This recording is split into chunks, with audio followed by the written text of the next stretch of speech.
She's a funny old broad. She keeps you guessing.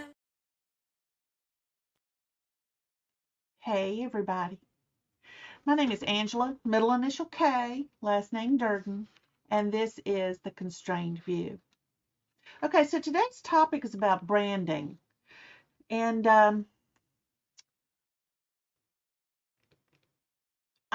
it's actually going to roam a little bit further afield than just the term branding as we know it these days.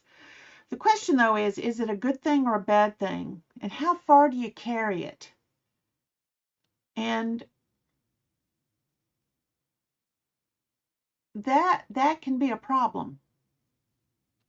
Especially, you know what's the old saying that don't believe what the newspapers are saying about you, or don't believe your own press. That's what it is. Don't believe your own press. There was a video on YouTube wherein I want to say it was Jordan Peterson, but honestly I don't know for certain. I think it was. But it was about the 5 things you do not want to say if you're an old person. Uh, 5 things you should not say if you're an old person. I think it was him. Jordan. If I got that wrong, my bad. But I printed out the transcript of the thing because I wanted to really give it some thought. A lot of times when we're watching videos, especially videos where people are sharing something and they've got good reasons for what they're doing, they're just, it's motor mouth, and you can't really take it all in, and you go, oh yeah, but a lot of times you can look on the side. Well, actually you have to go down on YouTube and look in the box, the information box, expand it out where it says more, and scroll down until you see something called transcript. Click on that button. It's a hyperlink, and on the side of the screen it'll bring up the transcript. It'll have when it was said, and if there's more than one person speaking, it'll say who is saying it. So I printed this out. You have to copy the whole thing and then print it out. And I did that so that I could look at it more closely, and because I wasn't agreeing with some stuff as it was being presented. So the 5 things old people should not say, we'll get to those in a minute. But part of the beginning of this introduction to the subject, it said that one day he, a man, confided something deeply personal to a new acquaintance, someone who seemed kind and all this sort of thing, and they ended up turning it against him. And so we've all had that happen. All of us have had that happen. We've confided something to someone. Next thing you know, they've blurted it out to everybody. Not just blurted it out, but twisted it up and made us look bad in some way, shape, or form, or lead people to think something differently of us than what was intended. Why people do that, I don't know, but I know in high school one time, with this one teacher of mine had us all stand in a circle, and they played that game telephone, where you whisper something in somebody's ear and then whisper it around. Well, I hate that game because, number one, there's always going to be somebody in the crowd, in the line, that knows what's going on and how to manipulate the thing. And I was one of those people. So what happened was, it got around to this one fella, and I could just tell by the way people's lips were moving that once this fella was told something and he told it to the next person, he had made up something different. I could just tell it. And I could kind of sort of tell. I couldn't read lips exactly, but I knew enough, and I could tell enough of what was originally said. So when it got around to this fellow and he changed it up, oh my gosh, he had some long story. It got around to me, and I shortened it down again to what I thought it was, and then it kind of brought things back around. Um, And when it got to the end, and it was not super close, but it wasn't too far off from what had originally been said, the guy that tried to stir the pot, he gave me a dirty look. How did I know? How did he know it was me that did it? I don't know, but I must have been letting something show. Anyway, we've had that happen where somebody will take something that we've said, misunderstand it completely. I had that happen one time with my father-in-law, and I'm not telling you that story. Suffice it to say that he was very embarrassed when he realized he had misunderstood something I said. But this particular man that the YouTube person was talking about stopped being open and allowed it to affect him in such a negative way that he just didn't want to talk to people. He didn't want to be around them anymore. What if? What if? What if? Well, when I was growing up, we were told as kids, because see, I don't know if you know this about me or not, but oh man, my stepfather was a criminal. He was, and he was wanted from Oklahoma to Texas to Georgia, and I'm sure some parts in between. But anyway, we were always told when people ask you about yourself, don't tell them anything. Well, that always seemed kind of rude. So I just tried not to talk to anybody or strike up a conversation. But that was when I was very young. But there came a point in my teen years where he had been caught, put in jail, put on parole for a long time, and he was getting older. He was 20 something years older than my mother when they met, and um, he was tired. That's what happens to criminals when they get older. They get tired, and so he got tired. We ended up settling down, where a lot of people then got to know us, and so I didn't have to worry about that anymore. To a certain degree, there were some things I knew I would never tell, and so I didn't. But I wanted to see. I didn't know what it was like to be part of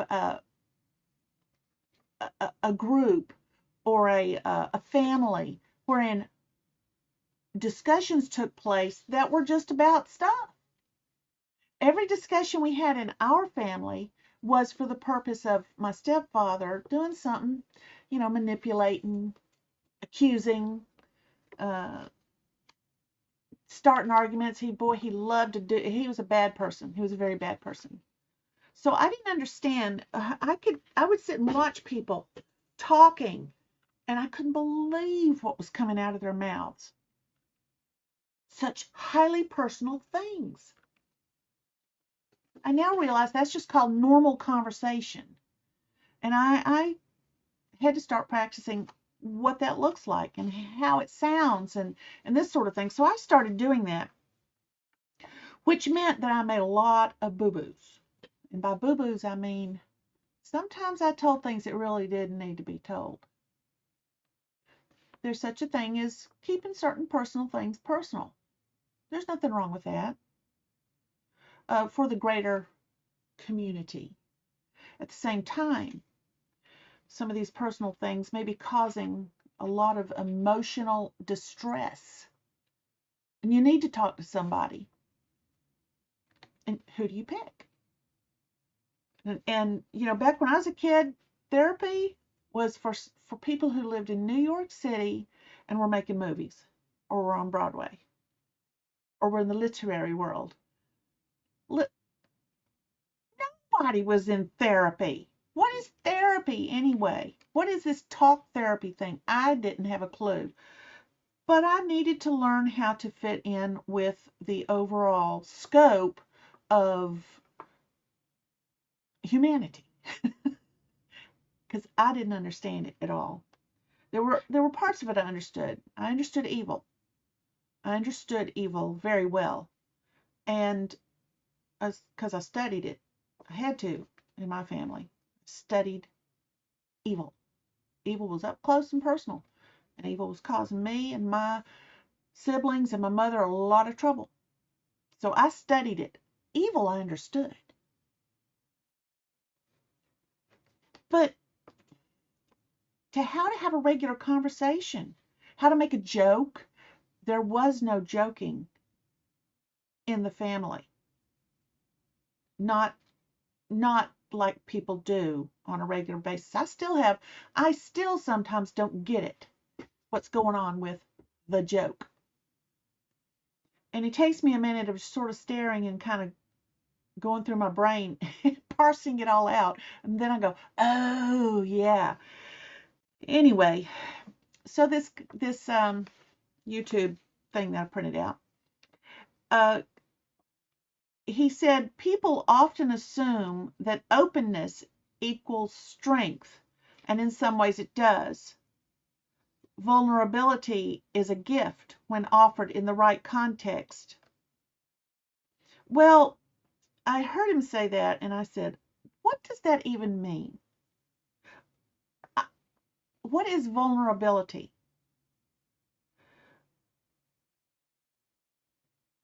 What does openness mean in the context here? And how do you know when it's a strength or a weakness? I don't think any openness that I've had has been a weakness. I think it always has been a strength. And the reason I thought that was because if somebody knew the worst of me, they could hold nothing over me. What are they going to do? Promise to tell? I'd already told everybody. What you going to do? So to me, openness equaled self-protection. What are they going to do with that information? There was nothing they could do. It was on public record. Lots of people heard it. And most people didn't mind it. Most people thought it was brave. I've had people say, Angela, you're so brave to say that. I don't see it as bravery. I see it as trying to connect with the humanness.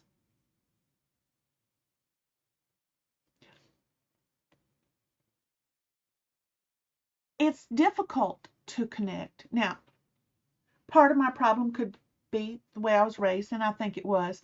But maybe I responded the way I did as a child because, I'm on the spectrum. Nobody knew what that meant back then, but it existed. And so I was able to highly concentrate on any one thing during the worst of anything that was happening in the household. Figure out what needed to be done and go handle it and stop it. I did it all the time. And my stepfather used to say, how do you do that? Well, I knew how I did it, but I wasn't going to tell him. I would go, oh no. Like it was just something that happened, but I had studied it.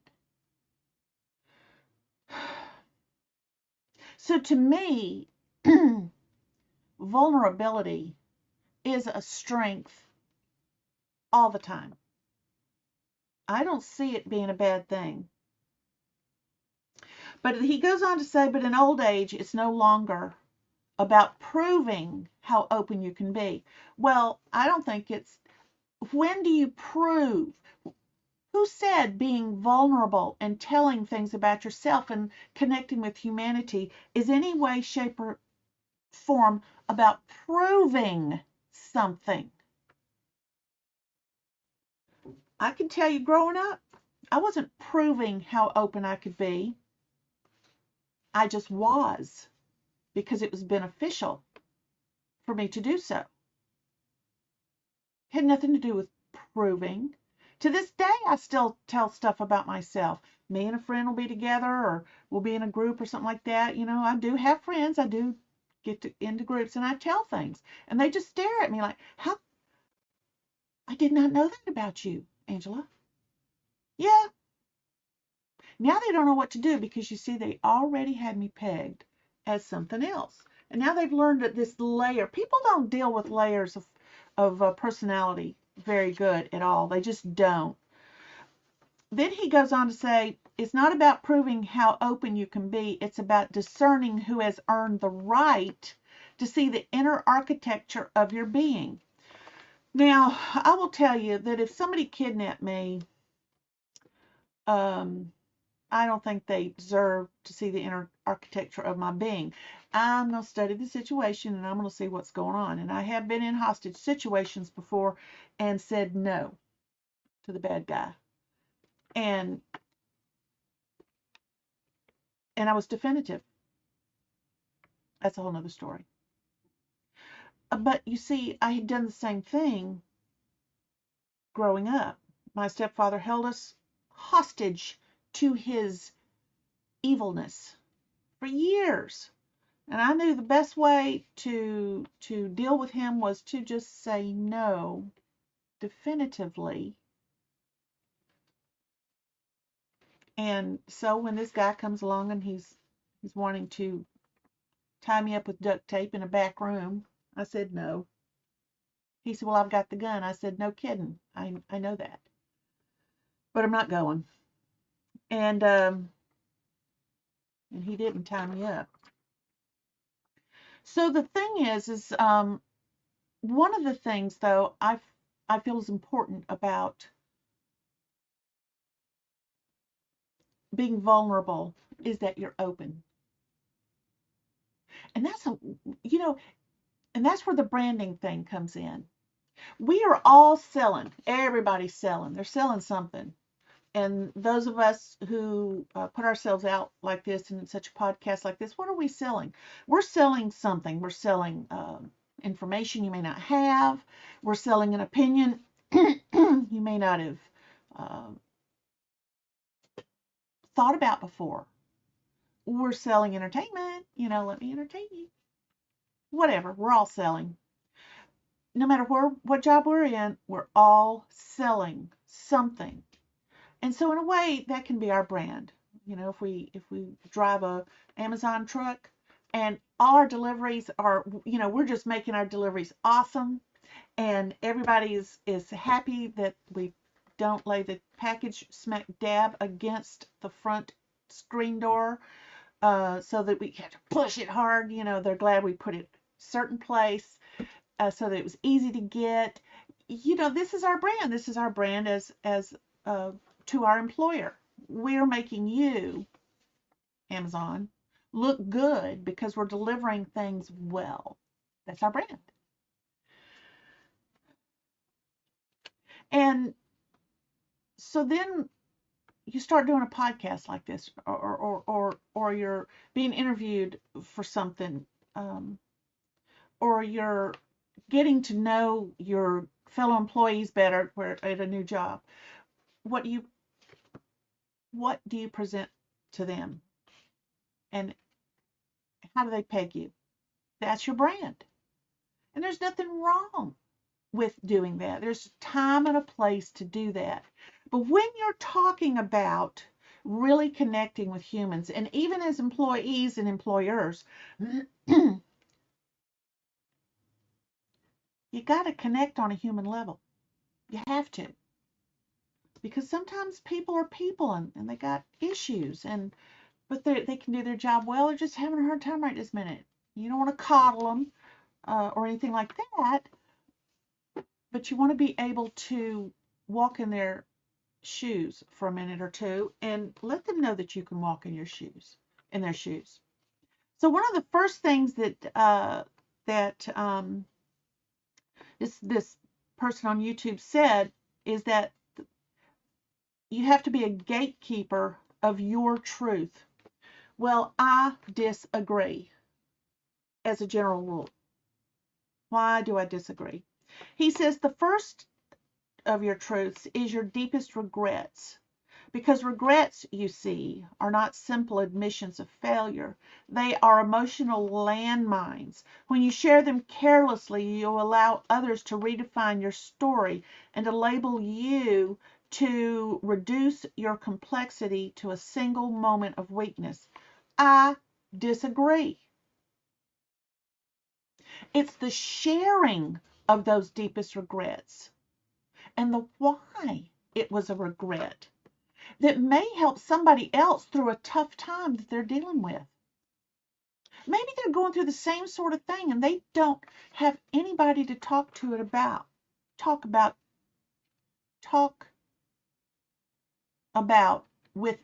it. I got confused, I know.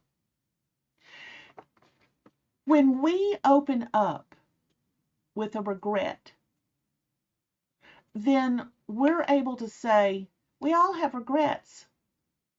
We all do. As a general rule, I don't have one regret in my life. But that's kind of a generalized statement because there's times that I look back on, especially in my marriage, where I regret that I didn't see my ex-husband's, and I can talk about this because he's now dead. I didn't see my ex-husband's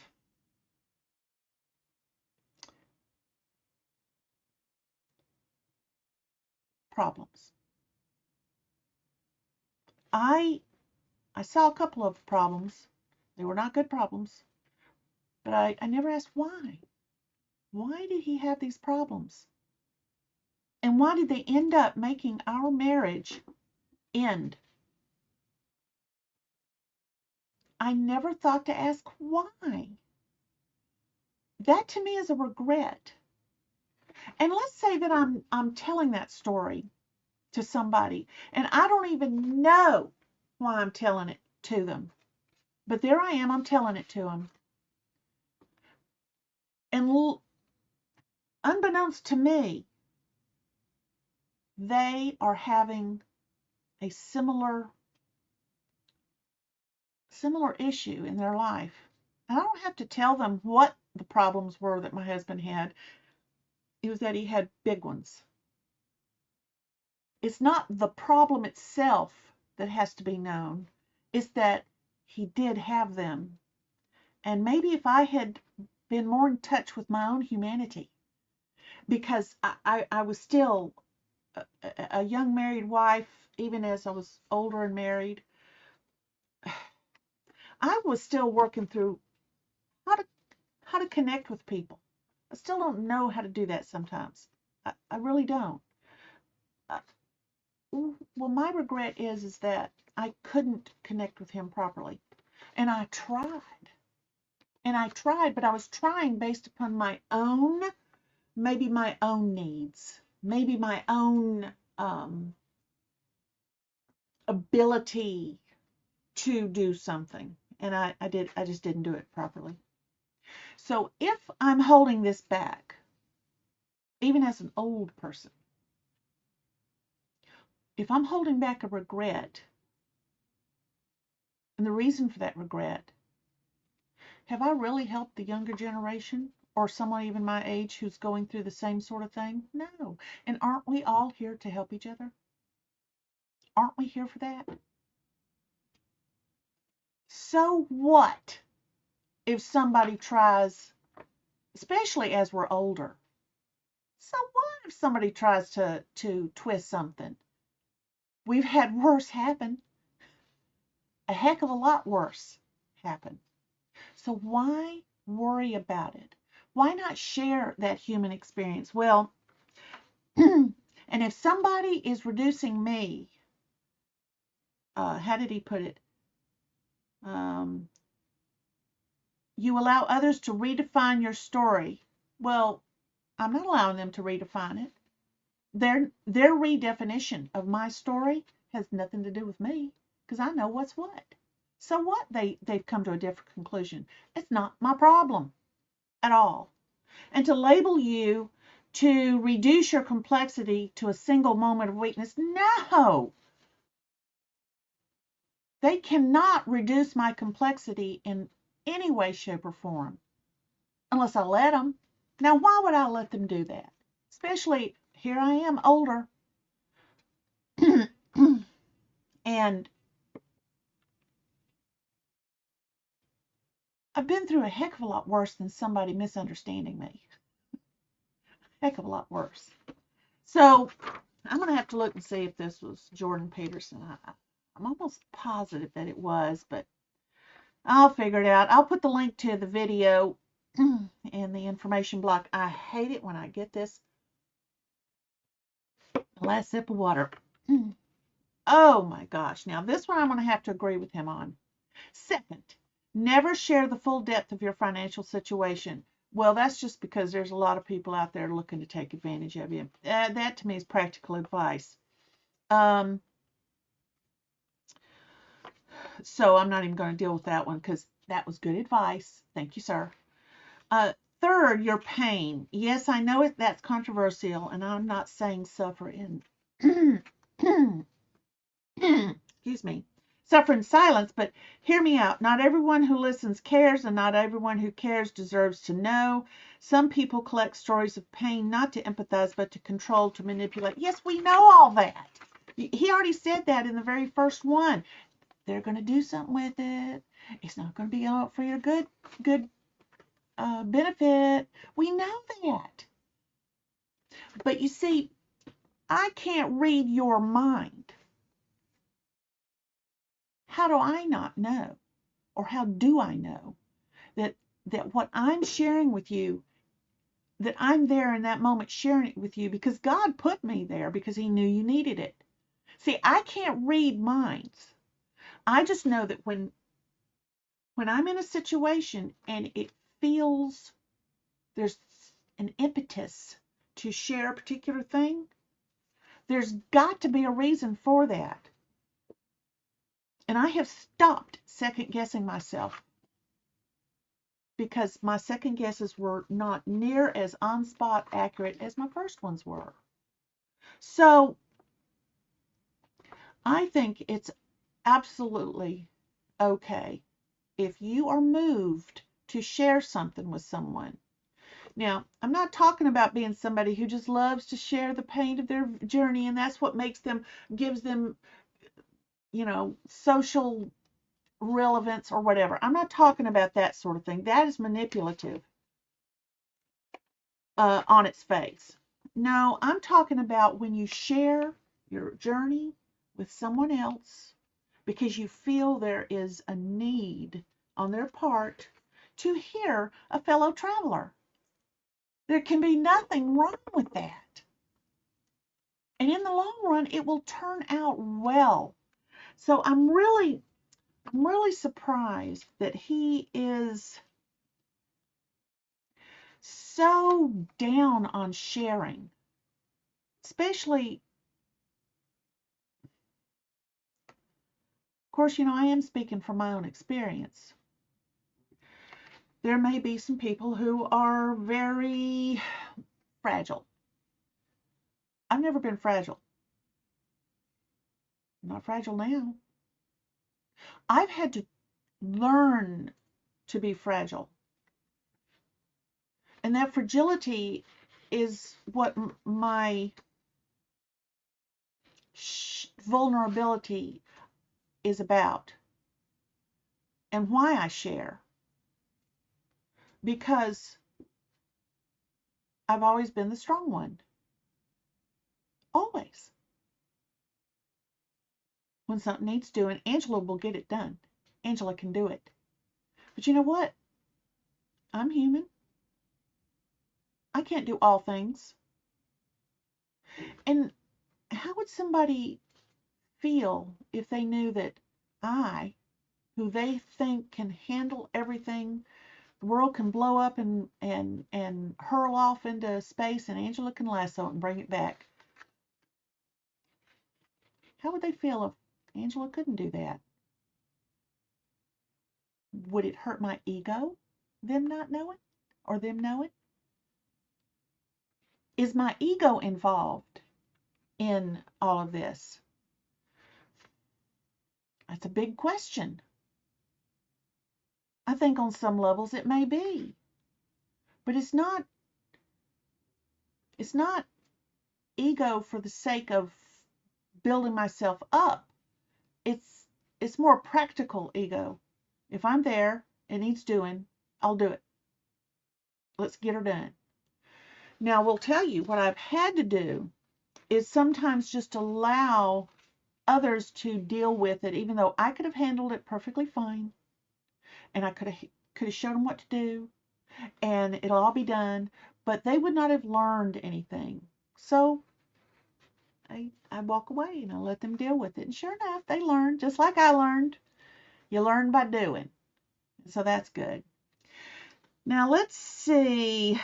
Pain of currency if someone's out. Now this part I'm not exactly positive. Sure. What he means by this. The fourth thing is your future plans, because in old age your dreams become delicate things. They are no longer grand schemes. They're intimate hopes, things like taking a trip, finishing a book, reconciling with an estranged child. And when you share those plans with people who lack imagination or compassion, they will mock them, dismiss them, drain them of meaning. I've seen older people abandon their final dreams simply because someone scoffed at them. You're too old for that, they'd say, and the dream would die right there. Then he says, don't let anyone rob you of that last spark. Hold your future close. It still matters. Don't let anyone rob you means you can share with them what your dream is. And if they laugh and mock, you can say, oh, I'm so sorry that you just have lost all zest for life. Because I still have zest for life. Here's what I want to do. I'm going to read this book. I'm going to take that trip, or whatever it is. Because personally, me and trips, we don't get along too well. And books, that's what I make a living with. So I'm always reading something, and always have. So when I think about my future plans, they're more practical. I think when I get older, I definitely want to die in where I live. I don't want to be put in a home. So now I have to say, well, if I don't want to be put in some rehab place or whatever, or a locked ward somewhere, then I'm going to have to pay very close attention to how I can manage that. Well, I've got my plan. I know what I'm going to do. It's no problem. But that's my idea of what my future plan is. In the meantime, stuff keeps happening, and I'm having such a good time. Right now, I've decided to start my first quilt. And it's not going to be one of these classic quilts. I'm going to make mine out of, I've already got it cut down, the back pockets and parts of the legs of old jeans, and the front parts with the pockets in the front. I've got some backing cloth ordered. This is going to be a long-term project. I'm going to enjoy every last bit of it. I'm still editing books. I started this podcast when I was 67 years old, and I'm 67 still right now. I know you're looking at me going, oh, Angela, I would never have known. Yeah, you would have. And you did. But I don't mind. See, I don't mind that people look at me now and they go, oh, ma'am, can I get that, pick that up for you because it's too heavy? You know, my entire life, people didn't offer to pick up anything for me. Because why? Because Angela was tall and strong, and Angela could do it. She never asked for help. And I was outside one day trying to fix a watering hose. The connection had gone bad or something. I didn't exactly know. But I was out there with a pair of pliers, and I just didn't have the strength to hold the hose and turn this thing. And who walks by in front of me, take his trash down to the dumpster? A new neighbor. Young man. I want to say he was about 28 to 33 years old, right in there. And I said, yeah, like an old lady, yeah, yeah. Felt like Miss Marple. Yeah. He stopped. He goes, yes, ma'am. I said, can I borrow your man muscles? He said, yes, ma'am. Now, I'll tell you, if I was younger, or when I was younger, if I had said, yoo-hoo, can I borrow your man muscles? Let me tell you, that is not the response I would get. See, I would get a different response. So in my earlier life, I would never have said, yoo-hoo, can I borrow your man muscles? But I can do that now because I'm obviously older and it was obvious I needed help. I'm enjoying that process. I don't know what else to say, but it's so interesting. People will hold the door for me now. Usually it's me holding the door for everybody. Just because I was there, I held it open, boom, everybody walked through. Now there's people who actually hold the door for me because, they're young and they go, oh, hey, can I hold the door for you? Why, yes, you can. Thank you so very much.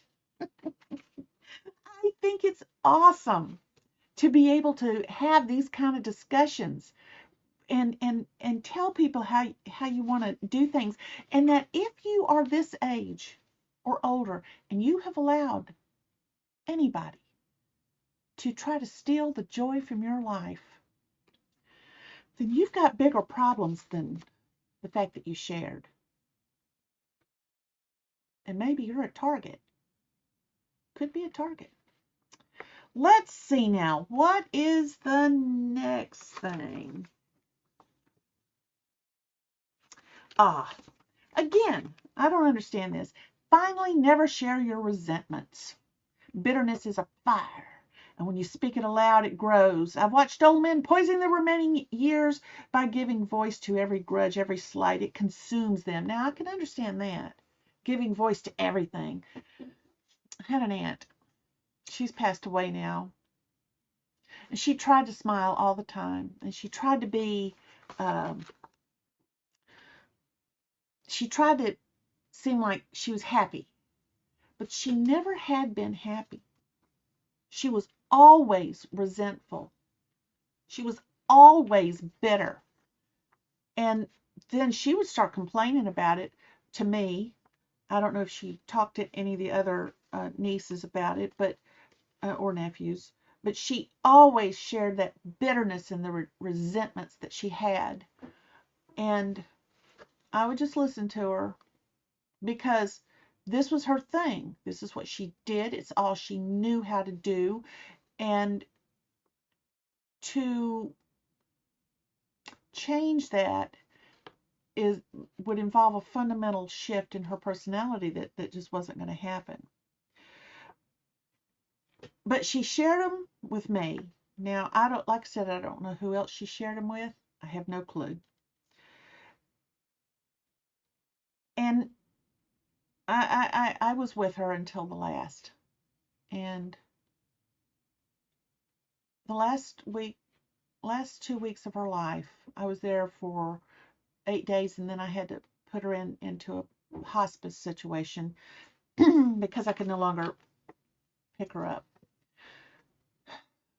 So the 8 24-hour days that I was with her, 9 24-hour days that I was with her, I did my very best. She loved to watch Perry Mason. So what did I do? When the theme song came on, da-da-dun, dun, dun, that theme song, I would get up and I would do some avant-garde type dancing with it that would perfectly fit into it. And she would laugh and laugh. And she loved it. And when she started to bring up some things that were negative, I would always change the subject to something positive because I did not want her to be focused on her last. I knew it wasn't going to be long, and it wasn't. She didn't last very long. 2 weeks, and it was over. I did not want the last 2 weeks of her life to be miserable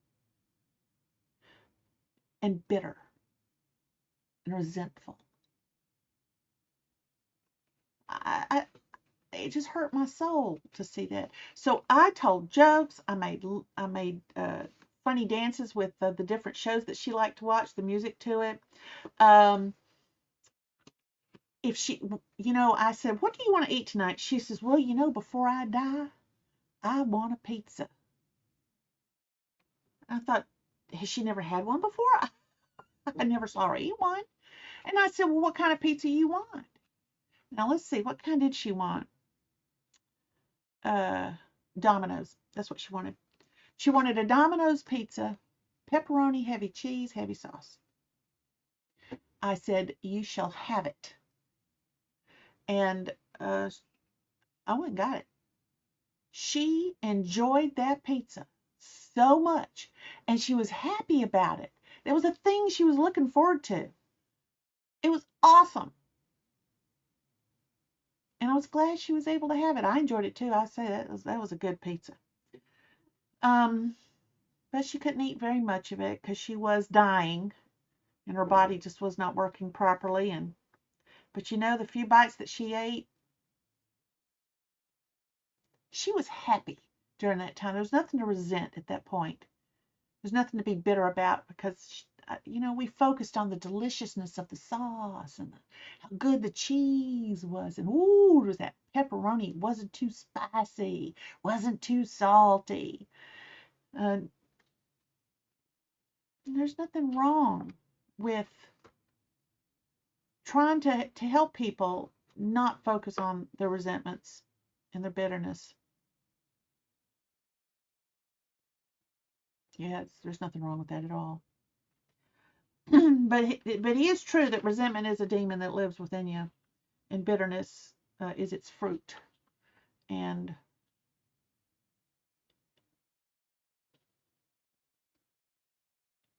I've had people. I've had a couple of people that know me say, "Angela, why are you always talking about this, that, and the other?" It's a long story. It doesn't matter. Uh, you sure sound like you're bitter about that. I said, "Well, I'm sorry that I sound bitter. I don't think I'm bitter. I'm trying to figure it out because it's all part of the whole thing that is Angela, and it's all connected." So I started listening to my aunt as she was telling some of these stories and why she was bitter. And she had every right to be mad about some of these things, but other things were beyond her control and beyond her parents' control. It was just how life was as a poor child up in North Georgia in the 30s and 40s and 50s. She was born in 39, 1939, I think. Yeah. But unlike the other aunts and uncles who grew up in the same thing and moved on and were so happy not to be there anymore and could joke about it and play about it, she couldn't. She couldn't. And that's so sad to live like that. So when I'm telling, sometimes it may come across, maybe if I know somebody well enough and I've mentioned an aspect of a particular situation in my life more than once, I'm not being bitter. I'm not being resentful. I'm still trying to figure out, if I had it to do over again, how would I have done it different? I'm still trying to connect with myself. And I just, it's hard to do. It really is. He also said old age is not a slow descent into irrelevance. I agree with that. I agree with that. It's a narrowing of focus, a sharpening. It's like a blade honed over years of use. Especially when you're talking to younger people who who have grown up in this era of political correctness out the wazoo and are scared to connect with the real humanity in them or the humanity in their neighbor. Sometimes seeing an old person do something gives them permission to do the same thing later because now the old person has done it and has showed them how it's done. You see? And that's how we as older people, we help the younger generation, especially the ones who have been twisted and turned by Satan and his people to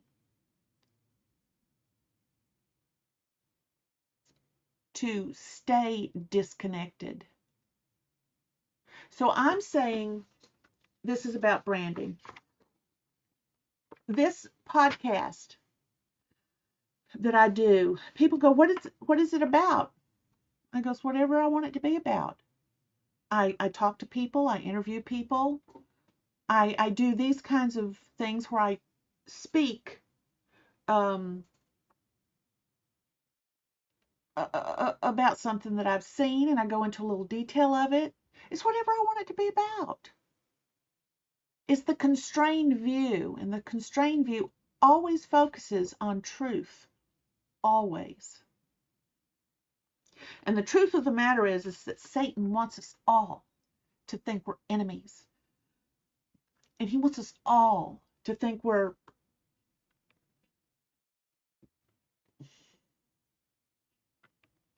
trying to screw the other one over. And he wants us all to always be on guard, ready, fist up, ready to fight. Emotional fist up, ready to fight. And he wants us all to be so worried about our own self that we forget that there's others in need, real need. Not the need that the Marxist, Democrat, rhino, fake junk crap that they put out that only wants to take your money. So this branding thing, I don't know how this comes across to people. I don't know how it does. When I share things, how is this coming across to somebody? Ask me if I care. I don't care. I don't care if it hurts my brand. My brand is me, and I'm telling you, I am a complicated person. And the older I get, you would think that you would get things more straightened out. But in fact, the deeper the nuance is of everything,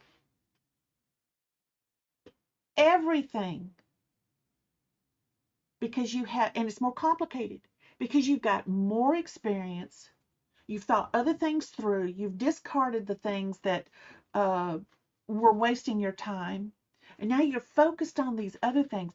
So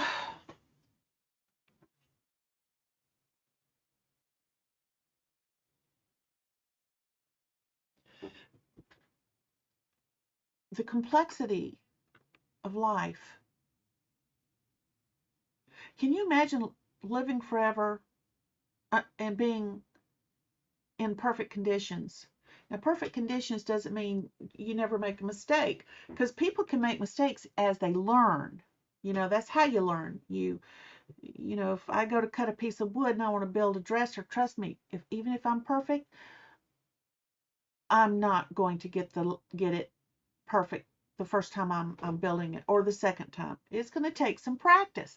God doesn't mean we can't make mistakes in the learning process. It's just the sinfulness and the imperfection, which I hope to have a conversation about that one day here pretty soon. Can you imagine just building, digging deeper as time goes on? I'll be 70 in 2.5 years.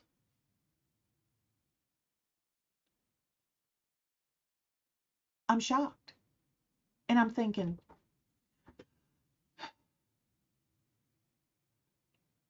that I just don't have enough time to learn everything I need to learn and want to learn and want to delve into.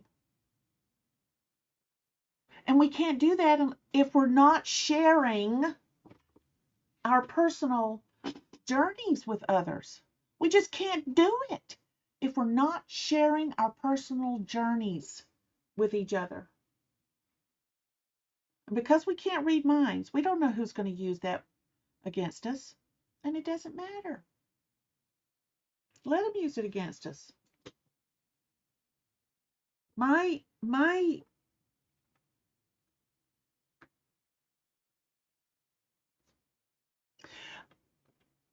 I don't want to always go around with a shield on, deflecting the barbs that are sent my way. Maybe those barbs will teach me something. Maybe the barb has a tip of love on it, and I'm missing it because I see it's a barb. See what I mean? Well, I'll tell you what, everybody. I hope this makes sense. I would, of course, like to hear from you. If you have any thoughts on the matter, feel free to send me an email. My email's down there at the bottom of that ticker tape at the bottom that's going by. I would like to know your thoughts on the matter, and I'll put the link to that YouTube video at the bottom, and I'll say who did it, and then you can watch it for yourself. See what you think about what they say. Well, I'm going to play the outro, and I'm going to end this recording. And remember, life is a funny old broad. She treats you right.